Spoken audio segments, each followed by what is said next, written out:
मुझे रात में उस हिस्से से ज़्यादा डर लगता है जब सभी मेरे आसपास गहरी नींद में सो रहे होते हैं और मेरे दिमाग में हजारें यादें होती हैं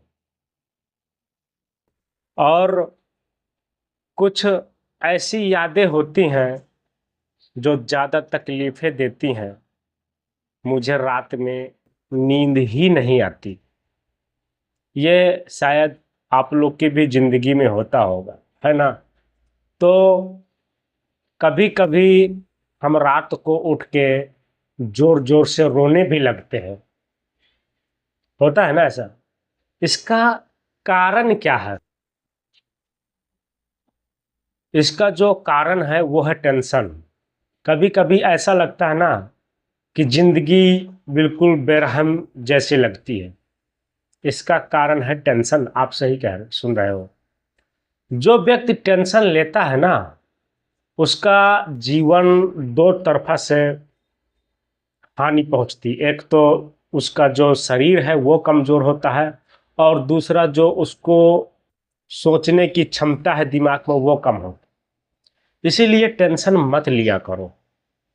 जो है हमारे पास उसमें संतोष रहने का प्रयास करो।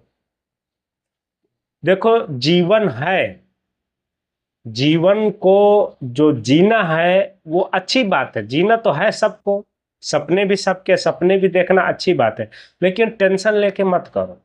टेंशन लेके करोगे तो कुछ होगा नहीं। फिर एकाएक क्या होता है, सुबह हो जाती है। फिर सुबह होने के बाद फिर से व्यक्ति रोज की तरह जो उसकी रोजमर्रा की जिंदगी है, घर से डब्बा लेता है, साइड में जाता है काम करने के लिए, या जो भी कुछ काम करता है, ये हमारे जिंदगी में होता है। लेकिन जो हमको ईश्वर ने दिया उसमें संतोष रहने का प्रयास करना बहुत जरूरी है।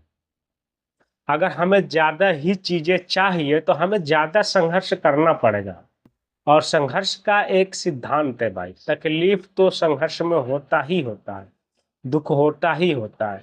इसीलिए अगर जो आपके पास या हमारे पास है उसमें अगर हम संतोष रहने का प्रयास करेंगे और संतोष रखेंगे तो हमें ज़्यादा चीज़ें चाहिए ही नहीं, तो उसमें हमारा भी भला हो जाएगा और हमारे परिवार का भी भला हो जाएगा। इसीलिए मैं कहता हूँ हमेशा जिंदगी में टेंशन मत लिया करो, नहीं तो हर रात आपको ऐसे ही हजारों यादें आएंगी। आपकी नींद पूरी कभी होगी ही नहीं और आप रोते फिरते रहेंगे। ठीक है? नमस्कार।